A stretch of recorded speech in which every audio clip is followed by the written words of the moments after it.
व्यापारिक बैंक देश के आर्थिक विकास में महत्वपूर्ण योगदान देते हैं।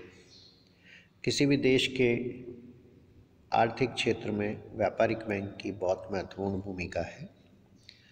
व्यापारिक बैंक जनता की बचत इकट्ठा करते हैं और विभिन्न क्षेत्रों, कृषि, उद्योग, व्यापार आदि को ऋण देते हैं। आधुनिक युग में ये प्रमुख वित्तीय संस्था के रूप में काम करते हैं। व्यापारिक बैंक का अर्थ हम लें तो यह ऋण लेन देन करते हैं और ये ऋण उनके स्वयं के हो सकते हैं या अन्य लोगों के हो सकते हैं। अर्थात ऋण दी जाने वाली जो मुद्रा है वो स्वयं बैंक की हो सकती है या अन्य लोगों से जमा हो सकती है। इसी संदर्भ में हम बैंक की परिभाषा की बात करें तो भारत में बैंकिंग नियमन अधिनियम 1949 के अनुसार बैंकिंग का आशय जनता से मुद्रा की ऐसी जमाओं को उधार देने अथवा विनिमय के उद्देश्य के लिए स्वीकार करना है जो मांगने पर या अन्यथा वापस लौटानी होती है और चेक, ड्राफ्ट या अन्य तरीके से निकाली जा सकती है, अर्थात विड्रॉ की जा सकती है।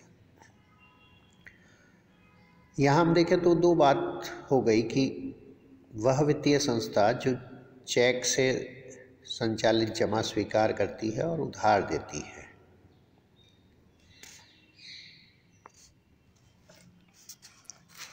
एक व्यापारिक बैंक के कार्यों को हम लें तो वर्तमान में जमा और उधार के अलावा भी कई कार्य किए जा रहे हैं।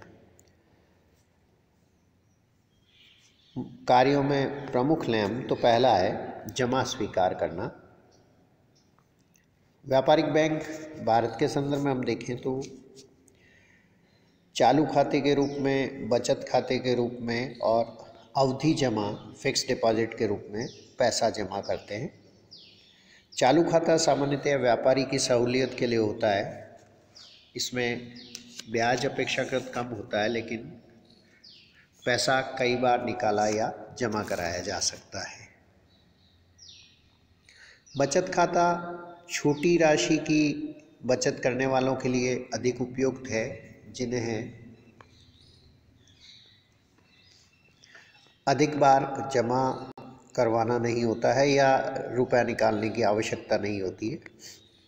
बचत खाते में अपेक्षाकृत ब्याज दर चालू खाते से अधिक होती है। अवधि जमा को लें तो ब्याज की दर अधिक होती है, लेकिन उस निश्चित अवधि तक व्यक्ति अपनी राशि नहीं निकाल सकता है और यदि निकालेगा तो उसे वह ब्याज दर अवधि जमा वाली प्राप्त नहीं होगी। इसके बाद दूसरा कार्य है कि ऋण देना। मुख्यतया कृषि क्षेत्र के लिए या उद्योग के लिए या व्यापार के लिए ऋण दिया जाता है।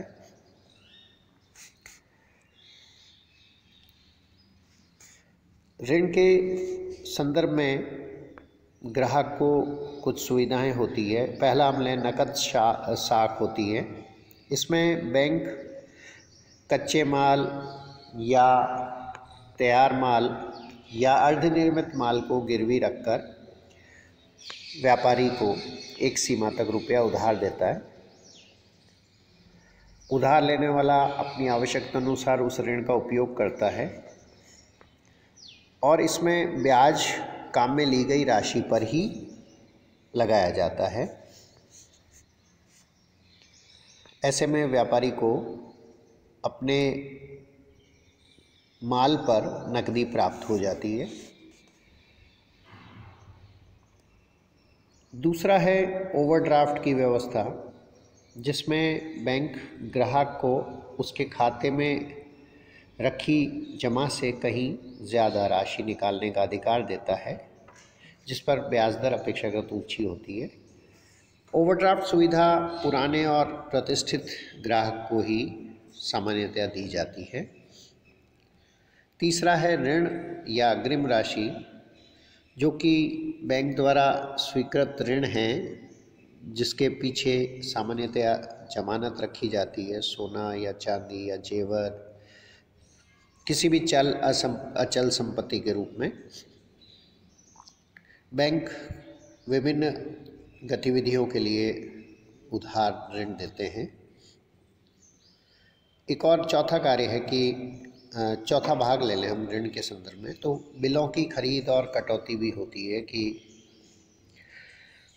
जैसे वस्तु के विक्रेता ने उधार बेच कर लिया और उसका बिल बना लिया, जिसे खरीदार ने स्वीकार कर लिया है।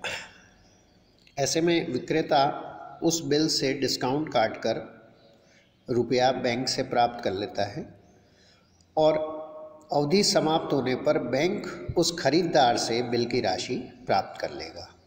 इस दशा में बैंक को भी डिस्काउंट के रूप में कुछ राशि प्राप्त होती है, जो उसकी आय होती है।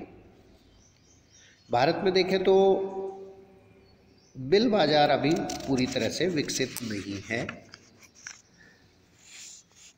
इसके अलावा बैंक ने उपभोग वस्तुओं के लिए भी ऋण दिया जाता है।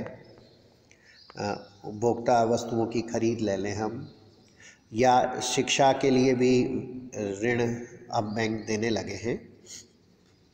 तीसरा कार्य है एजेंट के रूप में काम करना। उसमें हम देखें तो बैंक वित्तीय गारंटी की सुविधा लेता है। वित्तीय गारंटी चेक और बिल की राशि को एकत्रित करता है। मुद्रा का हस्तांतरण एक स्थान से दूसरे स्थान या विभिन्न माध्यमों से किया जाता है। ग्राहक को लॉकर की सुविधा उपलब्ध कराई जाती है। प्रतिभूतियों और शेयर्स का काम भी व्यापारिक बैंक करते हैं। ये कुछ मुख्य कार्य थे जो व्यापारिक बैंक द्वारा किए जाते हैं।